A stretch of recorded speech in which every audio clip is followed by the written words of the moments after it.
of Reddit, what's the main difference you see between the girls who get the guys and the girls who don't? Some guys are dense and you need to be direct. There is no shame in being the one to ask him out. This. Just this. And be as direct as I am with my answer right here. Confidence. And drive. So true. Plus girls who don't act way more separate for attention and interaction. Not being clingy. I really mean it. A girl could be a nice buddy, but she will make the guy uninterested very fast in something serious if she wants to text all the time, even complaining about it, and is jealous of someone she doesn't have. Girls who aren't self-sufficient or ambitious typically don't last. Of course if they were, they would be considered a woman. It works both ways. All girls can get a guy. My 600-pound life has proven that to me. The girls who don't get guys have trouble for varying reasons. I think some of them might believe that everything comes their way eventually. Some of them might believe that being nice is all they have to do, when being nice is not really a personality trait, but I'm convinced the majority just don't put any conscious effort into it because they, like many others, believe that love happens naturally. While the feeling of wanting to belong to someone, wanting to be with someone, wanting to be the one someone longs for, might actually occur at some point and give your stomach the butterfly effect. That's the only thing that's natural, and then it's not guaranteed that this specific thing happens. If you don't approach the person of your interest on your own, there is going to be no progress whatsoever, unless the very slim chance exists that the very person you have a thing for also has a thing for you. This is the side of a guy, but I don't think there's much difference between sexes here. The main issue is being shy and not making a move. If you make nothing happen, you probably lose. Attractiveness. Honestly, what I'm about to say goes for both genders. 80% of life is showing up. Seriously. I'm told that there are several women pining away for me. And yet, only one woman actually took the time to get to know me. The rest would stare longingly or some. It wasn't like I was in a relationship. I wasn't. So show up. Make your flirting non-subtle. I can't speak for other men. To me, it's when there is some depth in her. For instance, talking about her childhood, how she experienced it. It sounds awful when I read it back. But then her body. The girls who do stuff. High cheekbones. Probably around 30 pounds. Fat. Act like a woman. Don't try to be a man. Don't be fat. That is all you need to know. These observations are for both men and women. I've seen the following in both who are unsuccessful. I use the general you here, just not putting yourself in a position to meet anyone. I'm super introverted, so I get it. But if your whole life is sleep, work, gym, TV, sleep, you're not going to get anywhere not taking care of yourself. Bad hygiene, sloppy appearance, etc. Wanting qualities in a partner that you yourself cannot match. Like wanting an ambitious doctor when you're lazy and underemployed. Wanting a sexy, fit person when you are obese. Being desperate. Every date you get, you pin all your hopes and dreams upon them. You stifle down your personality in an attempt to get in, so you become clingy and or move too fast, scaring them away, sort of like above, having ownitis. Fixating on maybe a person in your friend group, or an acquaintance, and becoming obsessed with them. Leads to fruitless unrequited crushes. I suspect people who do this a lot are scared of intimacy and use their crushes as a way to avoid real relationships, anger or entitlement issues. Basically taking rejection terribly.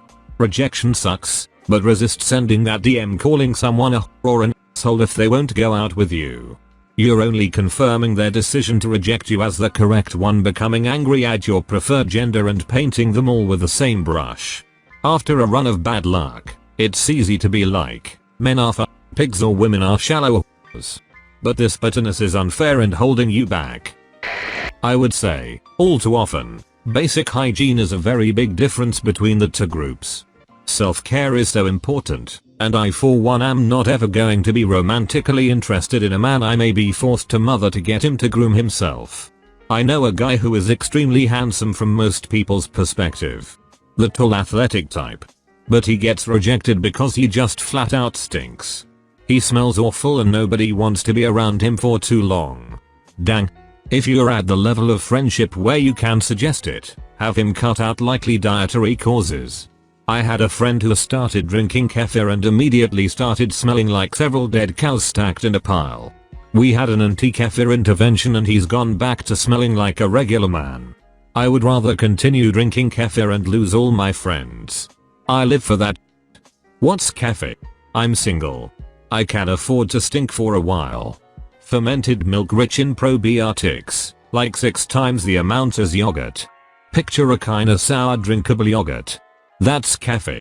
Well, that sure sounds delicious and totally worth losing friends over. Haven't seen it yet, so only talking to women when they have romantic intentions goals already set. I see a bunch of dudes fail because they only talk to a select few girls with a specific end goal in mind. So often they fail to learn anything about the person and focus on selling themselves and jumping straight into bed. Just relax.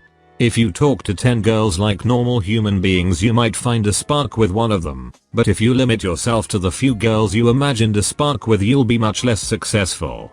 It's okay to approach a girl you find attractive, but that shouldn't be the only time you talk to girls, or whatever group you're interested in.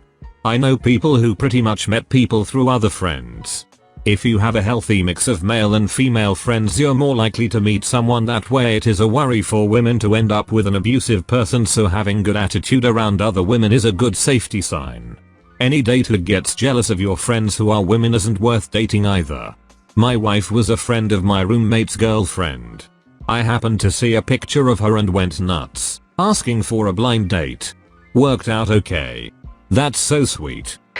Once you get out of school into the working world, I notice a big divide between people who do things outside of work and people who don't, men and women included.